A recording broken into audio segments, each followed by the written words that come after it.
Bonjour Sandrine, Bonjour Karima. est-ce que vous pouvez vous présenter et nous présenter votre parcours?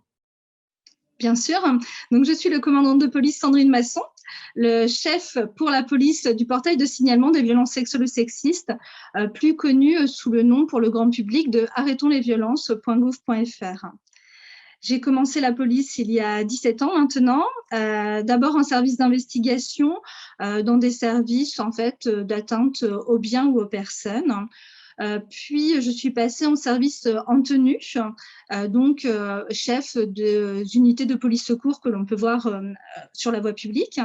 Ensuite, j'ai eu un petit passage en tant que chef d'une brigade anticriminalité, la BAC. Ensuite, encore en section opérationnelle à la direction départementale, je m'occupais des grands événements, des voyages officiels présidentiels, par exemple. Et enfin, depuis mai 2018, en tant que chef du portail de signalement des violences sexuelles ou sexistes.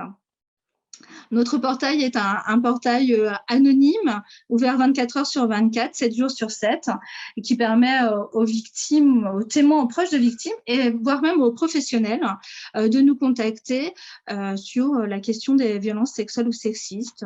S'ils ont des questions et veulent se renseigner, en fait, veulent avoir des conseils, mais également pour faciliter leur dépôt de plainte.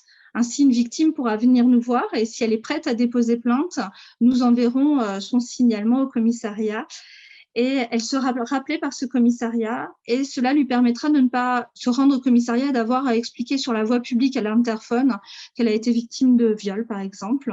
Là, elle sera recontactée, elle indiquera avoir rendez-vous tel jour à telle heure et n'aura pas à réexpliquer son histoire plusieurs fois avant d'arriver à l'accueil.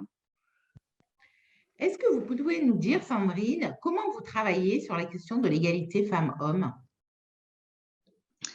Alors déjà, en ayant des hommes sur la plateforme de signalement, hein, des opérateurs qui tous les jours sont là pour débriefer également avec nous sur la question des violences sexuelles ou sexistes. Moi, j'estime que cette question n'est pas qu'une question de femmes et l'égalité femmes-hommes n'est pas qu'une question de femmes non plus.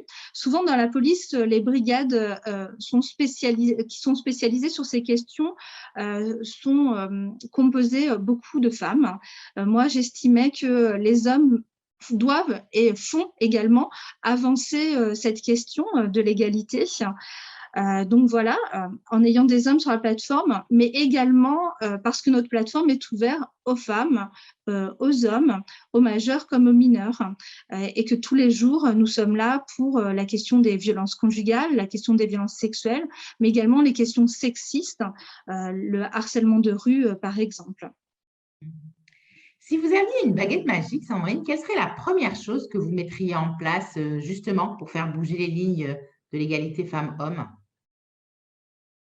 Eh bien, écoutez, ça serait un petit peu, peut-être, personnel, ou en tout cas, pour mon propre, service. Si j'avais une baguette magique, j'imaginerais, faire, plus de publicité, en fait, pour la plateforme de signalement des violences sexuelles ou sexistes. Plus de publicité pour que les gens, s'inquiètent aussi des gens qui sont autour d'eux.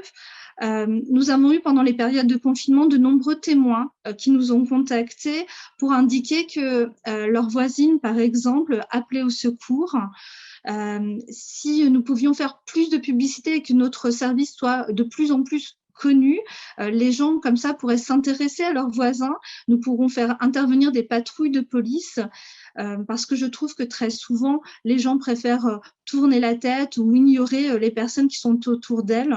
Donc, si j'avais une baguette magique, ça serait ça, en fait, de rendre un peu plus de cohésion dans ce monde un peu individualiste et, et de faire de la promotion, la publicité du service, mais pas tant pour mon service et pour qu'il soit comme ça en publicité, mais pour que les gens puissent un peu plus faire attention à ceux qui sont autour d'eux.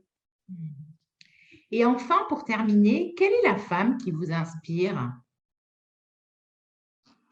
Alors, une réponse très consensuelle, Karima. La femme qui m'inspire est Simone Veil.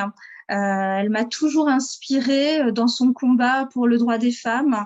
D'ailleurs, une question aussi personnelle, elle-même personnellement a eu à combattre beaucoup de choses. Puis après, au nom des femmes, elle a combattu. Ça n'a pas toujours été facile. Elle n'a pas eu une position facile. On a pu se moquer d'elle, voire même l'insulter, mais elle a été au bout des choses.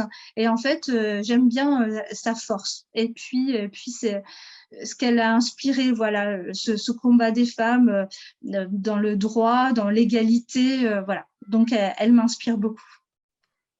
Merci beaucoup, Sandrine. Merci, Karima.